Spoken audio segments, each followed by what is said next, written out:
बीवियों का जादू सर चढ़कर बोलने लगता है ना, तो बेटों को माँ की फरियाद सुनाई नहीं देती।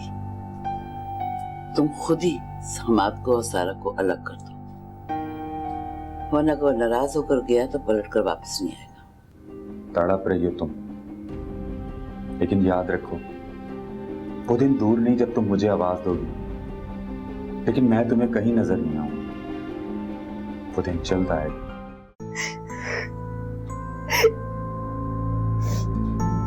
सारा बस करो प्लीज, रात को भी तुम ठीक से सो नहीं सकी। मैं तो कहता हूँ मेरे जाने के बाद तुम दरवाजा बंद कर लेना, कुछ देर सो जाना आराम से, तो तबीयत ठीक हो जाएगी। मैं तुम्हें साफ साफ बता दूं, मैं जितना भी कर लूं ना इन घर वालों के लिए, मैं तो कुछ नहीं रख सकती। देखो सारा, सब्र करो, क्योंकि वैसे भी मैं अम्मी अबू या पप्पो के सामने खड़ा तो नहीं हो सकता कि मेरी बीवी के साथ ऐसा सलूक मत करें। वैसे भी ये चंद दिनों की बात है, सब कुछ ठीक हो जाएगा। चंद दिनों में तुम्हें मर ही जाऊंगी। क्या हो गया सारा, तुम प्लीज ऐसी बातें मत करो। अगर तुम्हें कुछ हो गया तो जिंदा मैं भी नहीं।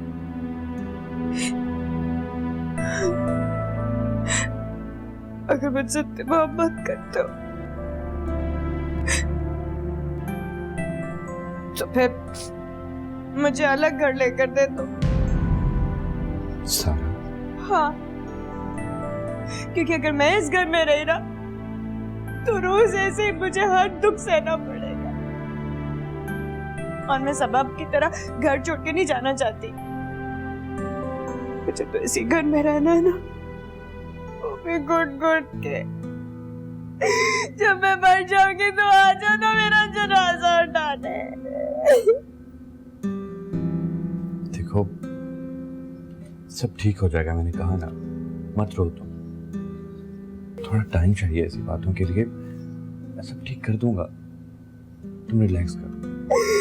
जिंदा लाश बन गई हूँ मैं। सारा खुदा के लिए मत रो, मैं तुम्हें कह रहा हूं कि मत रो, मैं सब ठीक कर दूंगा, ठीक है? अब मैं जा रहा हूं, तुम डोर लॉक करके सो जाओ, मैं आ जाऊं। खुदा हाफिज़।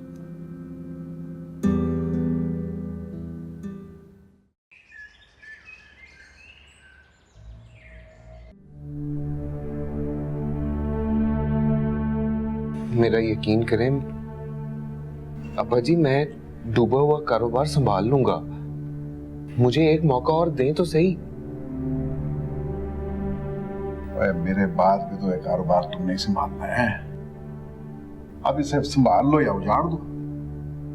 अहमद पुत्र, हुन अखा खोल के काम चलाई।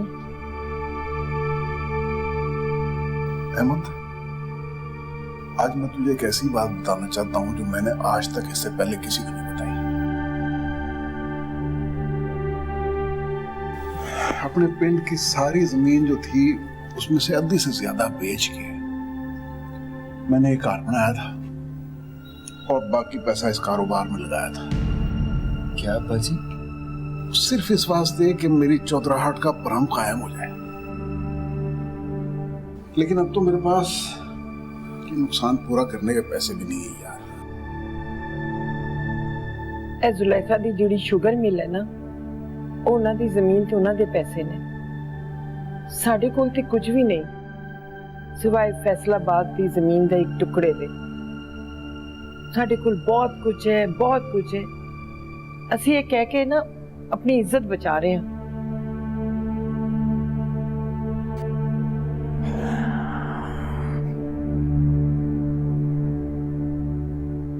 दादी जी, अब्बा जी, मैं जो हमारी जमीनें गिरवी हैं वो भी छुड़वाऊंगा। मैं अब्बा जी अपना डूबा हुआ कारोबार भी वापस संभालूंगा। मेरा यकीन करें, मुझे एक मौका दें। जिंदा रहे पुत्र। फिक्र न कर, मैं कल से दफ्तर खुद आया करूंगा और हम प्यो पुत्र मिलके इंशाअल्लाह ताला इस सारे कारोबार को दोबारा खड़ा करेंगे। फिक्र ना कर। इंशाल्लाह अब्बा जी।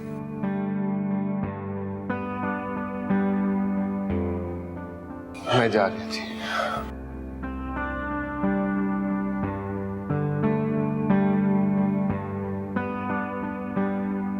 पुत्र ਹੁਣ तू ठीक हो जा। नहीं माँ जी, मैं ठीक हूँ। हाँ हाँ, सब ठीक होगा इंशाअल्लाह ताला। अल्लाह करे। भूखा गर्म है ना आपका?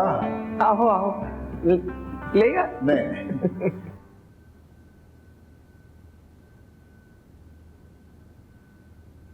फैसल चाय वहां रख दो।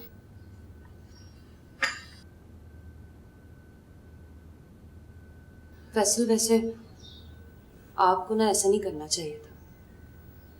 अब्बा जी समझेंगे कि आपने सबा का बदला लिया है। ज़ारा ऐसी बात है, मैं तुम्हें परेशान नहीं करना चाहता था, लेकिन चौधरी अंकल के बिजनेस का जो नुकसान हुआ है वो उनके बिजनेस की मालियत से काफी ज्यादा है। क्या कह रहे हैं फैसल आप? हाँ, अगर उन्हें कोई सहारा ना मिला तो उनका बिजनेस डूब जाएगा। फैसल, ये तो बहुत बुरा हुआ, मगर ये सब अचानक कैसे हो गया? अहमद ने करोड़ों रुपए की शिपमेंट किसी बोगस कंपनी के नाम भिजवा दी, बगैर उनके क्रेडेंशियल्स देखे, बगैर उनके लाइसेंसेस चेक किए,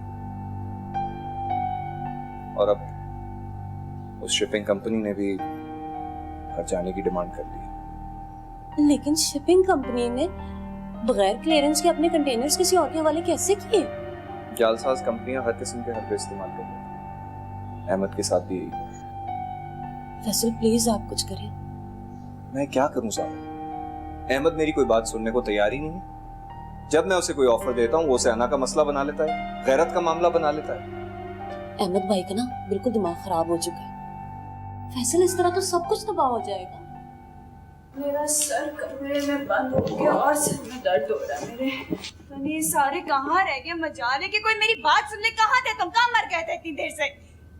हाजी, मैं समझा आप रोज की तरह सबके साथ नाश्ता करोगे। मेरा पेट के सबके साथ लगा हुआ है। भूख लगेगी तो तभी खाऊंगी ना। तुम आओ यहाँ से। सारा, ये तुम्हारा अपना घर है, अगर भूख लगी थी तो नाश्ता बना के खा लेती। यूं शोर मचाकर नौकरों के सामने तमाशा दिखाने की क्या जरूरत थी? इसलिए पहचान, क्योंकि मैंने आपसे इजाजत नहीं ली थी ना खाने की। मुझे पीछे मत डालो। इस घर में किसी को खाना पकाने पे कोई पाबंदी नहीं है। अच्छा, इस घर में सांस लेने पर तो पाबंदी है, ख्वाहिश का इजहार करने में भी पाबंदी है, घर से बाहर जाने में भी पाबंदी है, खाने खाने में पाबंदी नहीं है इस घर में। क्या ये बात तो मुझे नहीं बताई आपने। क्या हो गया सारा? इतनी बार तुम्हें कहा है कि इतनी ऊंची आवाज में बात मत किया करो, मुलाजिम सुनते हैं, अच्छा नहीं लगता। अम्मी जी, सुबह से मेरे सर में दर्द हो रहा है, चिल्ला रही हूँ मैं भूख से, मगर मजाल है कि कोई मेरी आवाज सुन ले। सबके साथ ही नाश्ता करूं यहाँ पे, वरना मर जाऊं मैं भूख से। सर चक्कर आ रहा था ना तो जाके किचन में खुद नाश्ता बना के कर लेना था। सारा घर क्यों सर पे उठा रही हो? क्या क्या कहा तुमने? तुम्हें चक्कर आ रहे थे? अरे सर चकराने की और भी वजह हो सकती है। तुम फौरन सारा के लिए नाश्ता बना के लेके आओ, और हाँ, अय्याज से कहना घर में गाड़ी है तो फौरन निकाले, अगर नहीं है तो टेलीफोन करके टैक्सी वाले को बुलाए। मगर क्यों मंगाए? मैंने कहाँ जाना है पुप्पी जी? जब तुम जाओगी ना तो पता चल जाएगा। अब तुम क्यों वो लटका के खड़ी हो? जाओ ना जल्दी। तमाशा बना के रख दिया। सुनो सारा, तुम तैयार हो जाओ, और आप भी जल्दी से तैयार हो जाओ। हाँ हाँ। अल्लाह, ये कहाँ लेके जा रही है मुझे? सठियाई हुई औरतें। तौबा।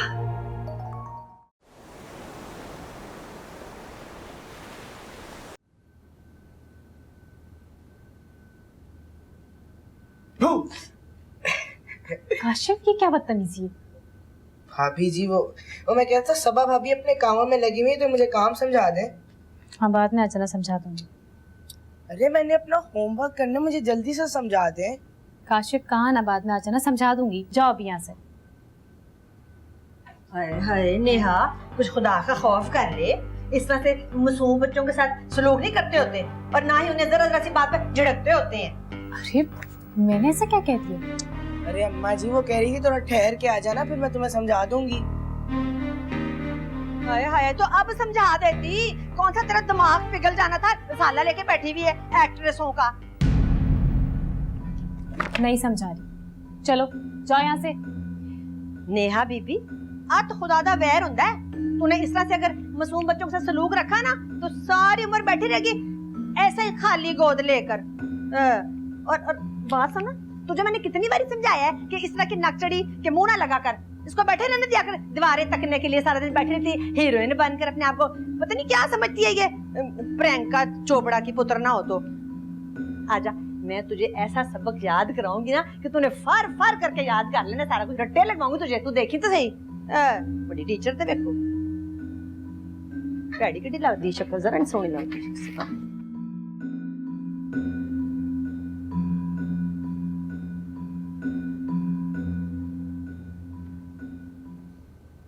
क्या तुम लोग हाथ पे हाथ रख के बैठे रहते हो?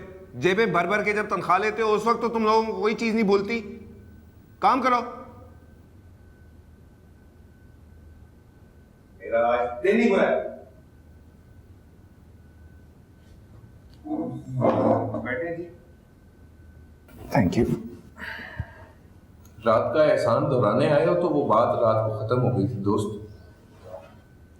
अहमद, रात को बात बड़ों के दरमियान हुई थी। फिलहाल मैं तुमसे अलग से बात करने आया हूं। तो ऐसे कहो कि तुम अलग से एहसान चढ़ाने आए हो। इसमें एहसान की कोई बात नहीं है। हमारे बड़े किसी भी किस्म का नुकसान बर्दाश्त कर सकते हैं, लेकिन अपनी अना और खुददारी का सौदा नहीं कर सकते। हमें एक साथ चलना है, एक दूसरे का ख्याल रखना है। एक बात मेरी पहले छोटी सी सुन लो है। मुझे ये जो टेढ़ी सीधी बातें ना ये बिल्कुल समझ में नहीं आती, इसलिए जो भी मसला ना तुम्हारा वो जरा सीधी सीधी बात में बताओ। सीधी बात यह है कि तुम मेरी ऑफर कबूल करो। ये बात हम तीनों के दरमियान है, तुम्हारे, मेरे और जारा के दरमियान नहीं। वो बहुत परेशान है। बेगैरत समझा हुआ है जो बहन के नाम पे मैं तुम्हारी ऑफर कबूल कर लूं। चपेड़ मारने आए हो मेरे मुंह पे। जारा मेरी भी गैरत है, दुनिया में उछालना नहीं चाहता मैं उसे। और फिर तुम मेरे भाई हो, जारा के नाते, सबा के नाते और हमारे बड़ों की दोस्ती के नाते। ये देख, तुम्हारी ऑफर मान के ना मैं अपनी बीवी के थल्ले नहीं लग सकता। अब क्या करूं? बात को समझने की कोशिश करो। तुम भी बात को समझने की कोशिश करो। उधर वाला। अहमद, मुझे कारोबार में चंद पैसों का नुकसान हुआ है। मेरी पहुंच है मार्केट में, मेरा नाम है, मेरा तजर्बा है, मुझे काम करना आता है। मैं अपना नुकसान पूरा कर लूंगा। उधार लोगे मार्केट से? मैं उधार लूं या भीख मांगू, कुछ भी करूं। तुम लोग कौन होते मुझे कारोबार सिखाने वाले? बड़ा या हातम ताई।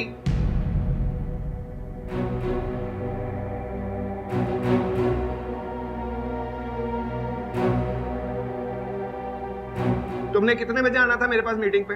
हैं? पाकिस्तान में किसी को टाइम की कदर ही नहीं है।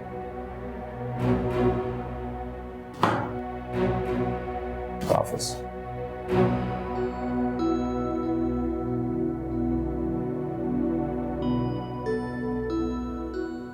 लंगा पुत्र, और सुना, पढ़ाई किस तरह चल रही है? पढ़ाई तो ठीक चल रही है दादी जी। दादी जी ये रख लो, ताया जी को दे देना। ऐ की है? 10 लाख अब्बा ने मेरे अकाउंट में डलवाए थे पढ़ाई के लिए। पुत्र, तुम सबकी दुआएं चाहिए, अल्लाह बड़ी चंगी करेगा। तू ऐ रख पुत्र। दादी जी मैं तेरे कान पुट छड़ने ने, ऐ कोल रख। अल्लाह तेनू बहुता देवे, हमेशा खुश रखी। तूने ना मेरा दिल बहुत बड़ा करता। मगर दादी जी पुत्र, तेरा ताया ना बड़ा शर्मा वाला है। उन्हें लेने होंदे तो जुलेखा कोलों मंग लेंदा। पर उन्हें शुगर मिल नहीं रुकवाई तो तेरी पढ़ाई किस तरह रुकवा सकता है? चल शाबाश। वैसे ना तूने मेरा दिल खुश कर दिया। अल्लाह तेनू बहुता देवे ते तेनू हमेशा खुश रखे। जा मां सदके जाइए। दादी जी मैं भी तो आपका बेटा हूं ना। तू मेरा 7 पुत्रों से बढ़ के पुत्र है। अल्लाह तेनू बहुता देवे, तेनू खुश रखे। चल बड़ों का हुक्म मानते होते हैं, नहीं तो लावांगे एक। चल जा शाबाश।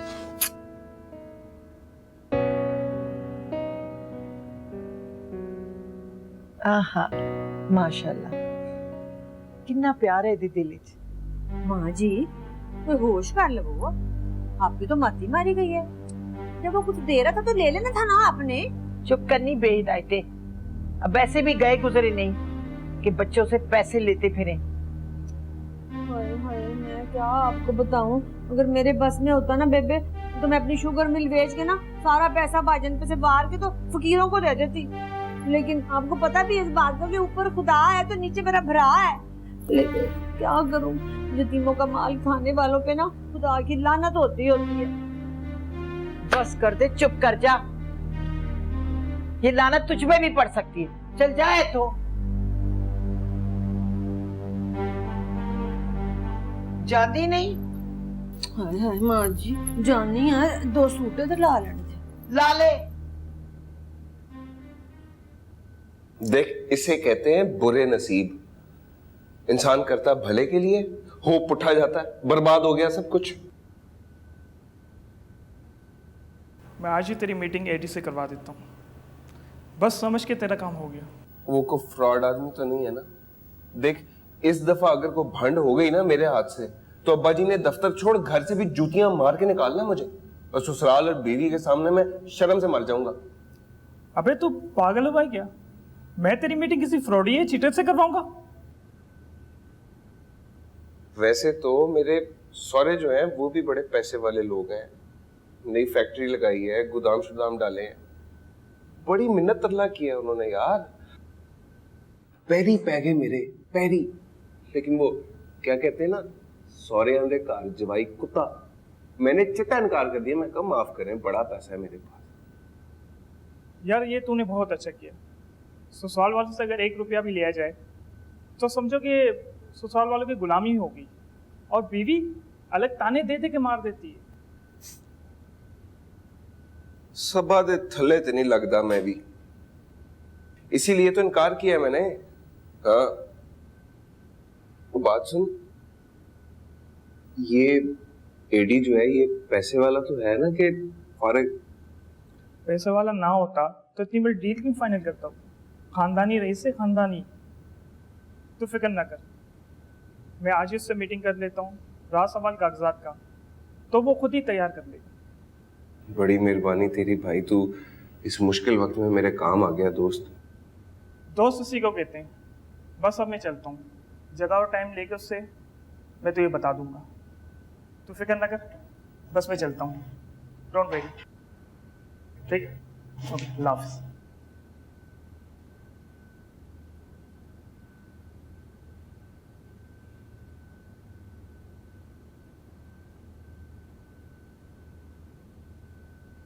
अल्लाह माफ कर दो मैनेजर कोलों ते पूछिए ना इन्हें की चंद चाड़िया है। आप जरा अंदर आए मैनेजर साहब, मुझे बात करनी है आपसे।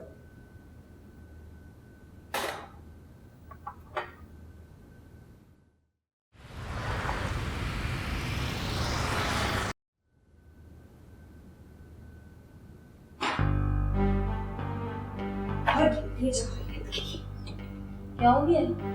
किसके लिए अल्फाज कह रही हो तुम? तुम्हारी सास और वो के लिए।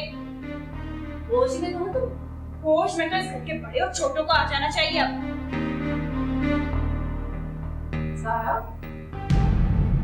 सारे रास्ते तुम वाही दवाई वक्ती आई हो, बर्दाश्त की भी कोई हद होती है। बहू किस लिए लाई जाती है घर में? ताकि औलाद की खुशियां देखनी नसीब हो। आइए आप भी आ जाए।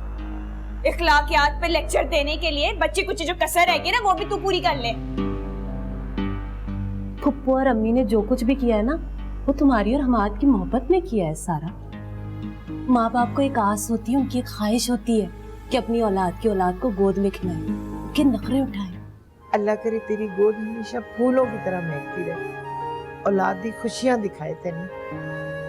मेरी खुशियां तो आपसे और रहमत से हैं। बेशक पुत्र, सिर का साई हो तो औरत औरत होती है।